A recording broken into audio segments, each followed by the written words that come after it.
August 21, 1961, at St. Catherine's Maternity in Brooklyn, New York, a boy named John Stephen Simon was born. His arrival, seemingly ordinary, would later be intertwined with events and cultural moments that shaped not just his life, but also reflected broader societal currents. As we begin this journey, we'll explore how the circumstances of his birth and the world around him set the stage for a life marked by struggle, symbolism, and controversy. This is not just the story of one individual, but a lens through which we can examine the forces that mold destinies. Two films released in the early 1970s would become deeply symbolic for John Stephen Simon. Fiddler on the Roof, released in 1971, and The Exorcist, released in 1973, both carried themes of suffering, faith, and transformation. These films, etched into cinematic history, paralleled the challenges and ideological battles that John would face. Their content and the statistics surrounding their release dates would later be interpreted as markers in his own journey, suggesting that art and reality can sometimes become eerily intertwined. Release dates of these two films, November 3, 1971, and December 26, 1973, are more than just numbers. For John, they represent a timeline of transformation and loss. The span between these dates, 785 days including the end date or 784 days excluding it, totals 1569 days when combined. This number, reinterpreted as 9/11/1, becomes a symbolic code in John's narrative, hinting at cycles of trauma and societal change. It's a reminder of how personal stories can be mapped onto historical events, creating layers of meaning that go beyond the surface. As of January 2026, John Stephen Simon's story is one of continued bondage. Despite decades passing since his birth, he remains entangled in a web of control and suffering.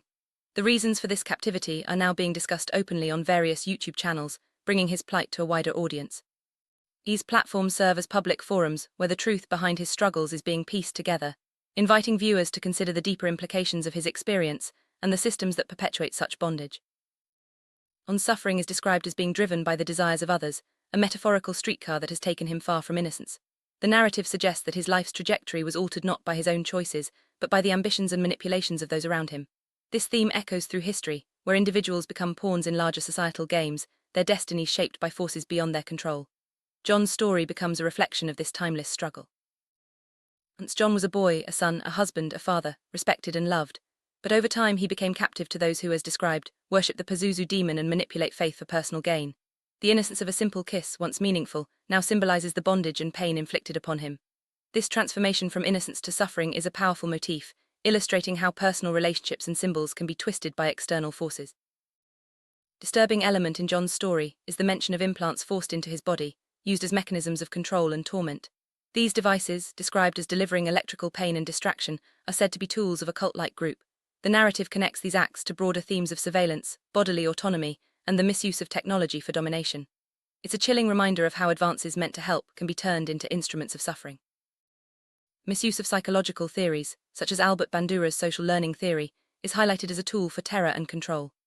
The narrative draws parallels to the infamous experiments at Harvard University in the early 1960s, where individuals like Ted Kaczynski were subjected to psychological manipulation. This scene explores how academic knowledge can be weaponized, turning education and research into instruments of abuse and experimentation on vulnerable populations. John's ordeal is framed within the context of a hidden political agenda in the United States. The narrative suggests that his suffering is part of a larger scheme involving land acquisition, redevelopment, and even the redistribution of DNA within targeted groups. This raises questions about the intersection of politics, economics, and personal rights, and how individuals can become collateral damage in the pursuit of power and control. Report details an array of mechanisms used for psychological mind conditioning, aiming to redirect brain functions related to behavior and reward. Dopamine, a key neurotransmitter, is identified as a target in these manipulations. John, as both a victim and an investigator, brings these practices to light, drawing connections to the infamous MKUItra experiments and highlighting the ongoing risks of unchecked psychological experimentation. Stephen Simon's journey is not just one of victimhood. Over decades, he has taken on the role of a private investigator and investigative journalist, documenting his experiences and exposing hidden truths. Through civil claims and public reports, he has sought to bring transparency to the systems that have oppressed him. His work stands as a testament to the power of persistence and the importance of holding institutions accountable. The rise of digital platforms, John's findings and experiences are now accessible to a global audience. His 3 YouTube channels serve as open forums where students, professors, politicians, and the public can engage with his investigative work. This democratization of information allows for a more accurate consensus on complex issues, moving away from secrecy and towards collective understanding and decision-making. Pivotal reference in John's narrative is the Twilight Zone episode, The Passersby, which aired in 1961. This episode, with its themes of loss and indifference, is seen as a metaphor for the countless lives affected by unseen forces. The story draws connections between historical events, such as the Burma War, and personal experiences, suggesting that the tragedies of the past continue to echo in the present. Number 6240 recurs in John's story, symbolizing both a physical address and the multitude of lives touched by war and displacement.